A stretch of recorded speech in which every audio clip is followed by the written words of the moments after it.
जिस तरह से आपकी सोशल मीडिया की ग्रोथ हुई है, आई डोंट नो कितने डॉक्टर्स की इतनी तेज़ी से ग्रोथ होती है। ये मुझे 2 चीज़ें बताता है। पहले तो आपकी नॉलेज लेवल्स क्रेजी हैं, और दूसरी चीज़ आपको एग्जैक्टली पता है कि पेरेंट्स के क्या प्रॉब्लम्स हैं आजकल, स्पेशली जो यंग पेरेंट्स हैं जिन्हें पता भी नहीं कि बच्चे को कैसे संभालते हैं।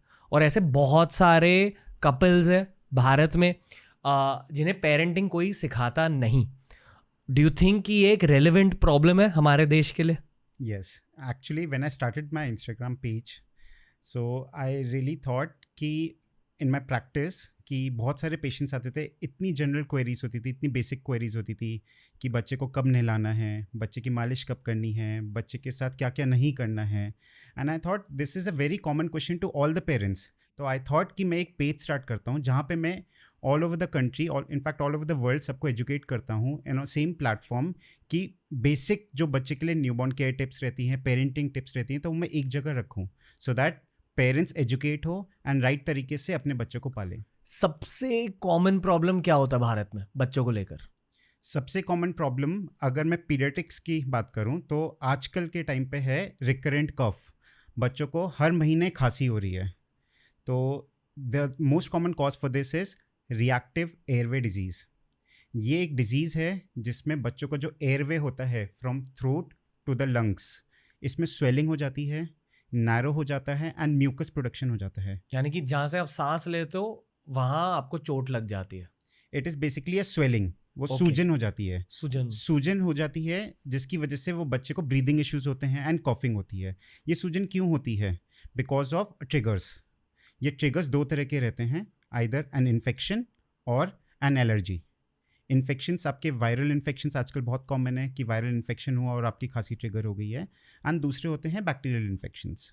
एंड एलर्जीज जो मोस्ट कॉमन जो हम देखते हैं डे टू डे लाइफ में, these are house dust mites जो आपके कारपेट्स में होते हैं, जो आपके सॉफ्ट टॉयज में होते हैं, exposure to pesticides, exposure to toxins जो आपके क्लीनिंग एजेंट्स होते हैं उसमें, फ्रैगनेंसेस जो परफ्यूम्स यूज़ करते हैं वो, cigarette smoke and air pollution. So all these things ये आपके एयरवे को सूजन करती है जिसकी वजह से बच्चे की खांसी ट्रिगर होती है।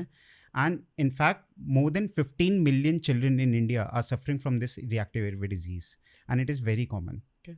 Even parents अगर हो स्मोक कर रहे हो तो वो पैसिव स्मोकिंग भी बच्चे के लिए हार्मफुल है। मतलब अगर आप अपने बच्चे के आसपास सिगरेट फूक रहे हो तो it is equally bad as बच्चा फूके। ये हम इन डिटेल एक प्लान भी ड्रॉ आउट करेंगे सारे यंग पेरेंट्स के लिए, क्योंकि मैं भी यंग पेरेंट बनूंगा बहुत ही जल्द।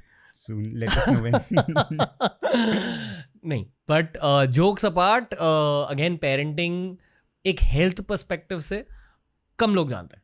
आई फील कि आजकल ना मेंटल हेल्थ की बातें ज़्यादा हो रही है, जो अच्छी बात है, तो लोग साइकोलॉजिकल पेरेंटिंग समझने लगे। पर ये जो बायोलॉजिकल पेरेंटिंग होती है, ये एक बहुत बहुत ज़रूरी लाइफ स्किल है पेरेंट्स के लिए।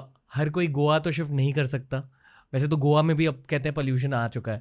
Everywhere it is now. अगर आप शहर में रह रहे हो तो पोल्यूशन आपके आसपास होगा ही। तो इस पोल्यूशन के प्रॉब्लम का कोई भी सल्यूशन है? Pollution is in all the metro cities, urban cities, वहाँ पे कंस्ट्रक्शन हो रहा है, पोल्यूशन है।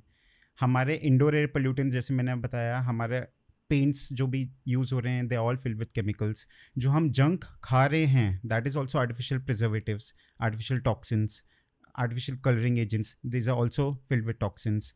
जो पॉलिशेज होती हैं उसमें भी हैं। जो आप क्लीनिंग एजेंट्स यूज़ कर रहे हो वो भी आपके इट्स फिल्ड विद केमिकल्स। जो आप स्किन प्रोडक्ट्स यूज़ कर रहे हो, फ्रेगनेंसेस यूज़ कर रहे हो, दीज आर ऑल पोल्यूटेंट्स।